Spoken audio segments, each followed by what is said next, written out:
A simple question. How many times have you moved house? Moving house can be unsettling. It is easier if you don't have too much stuff. But sadly, we tend to collect stuff until it fills the available space. Becoming a collector of stuff in itself is neither good nor bad.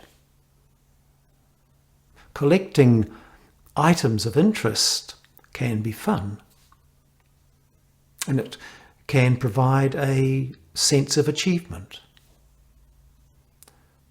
And collecting can be a social activity, connecting you with others who value the same things.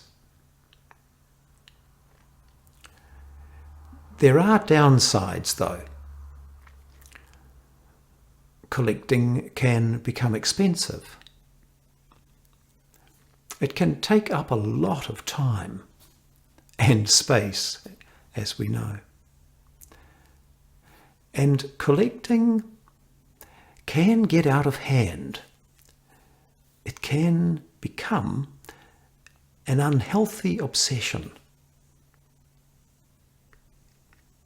I know someone who collects bells, and another who collects, of all things, elephants.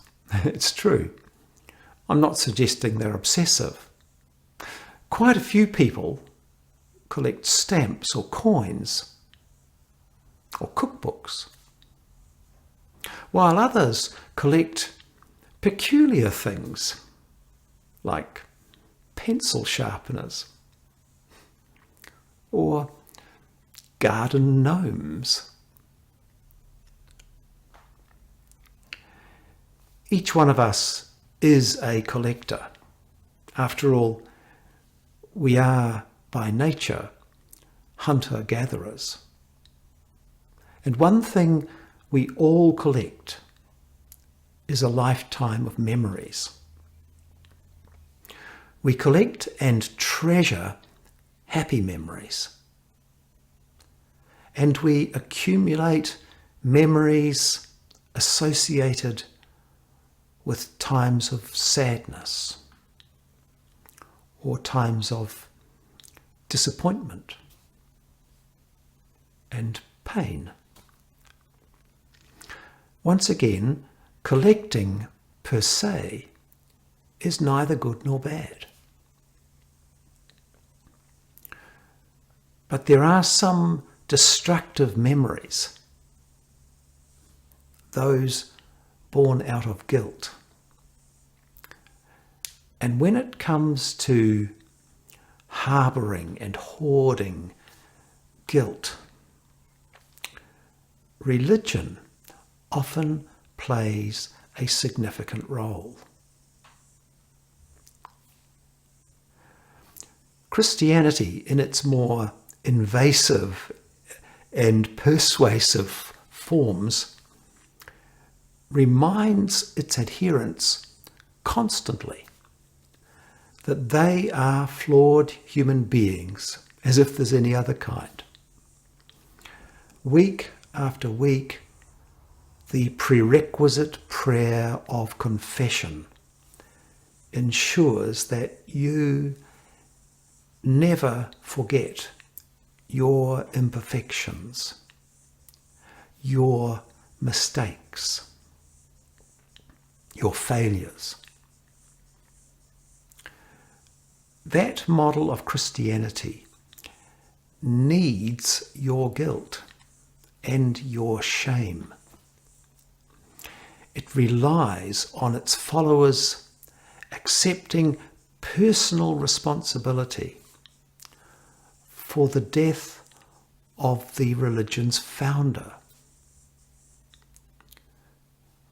with each sin you commit, supposedly, you are driving the nails once again into the hands and feet of the crucified Galilean Christ. If you are reminded of your guilt often enough and for long enough, you will probably grow to believe it of yourself. Whether your guilt is fresh and raw or has simmered on a low heat for ages, there comes a time when you need to forgive yourself and let it go. Good religion encourages us to recognize and accept our humanity, to own our mistakes, our missteps, and our indiscretions, and to acknowledge them to ourselves. But rather than confessing to the same crimes over and over again, you do need to move on. You need to give yourself a break from eternal shame and guilt. Nothing good comes from those kinds of memories.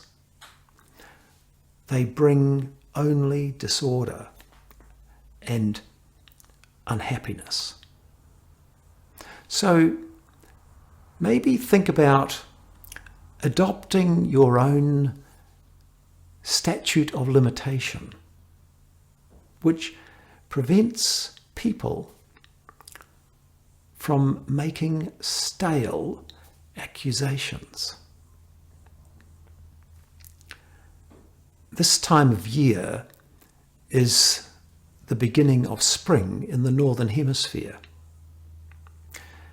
and the beginning of autumn here in the Southern Hemisphere. Wherever you are, the season incorporates the Christian festival of Easter, a time when some focus on an old death, while others focus on a new life. The festival tradition offers some value in the latter, in a new life, freed from the ancient burden of accumulated guilt. This is a good time to give yourself a proper Easter break. I am Roger James. I subscribe to reasoned religion, and I invite you to do the same.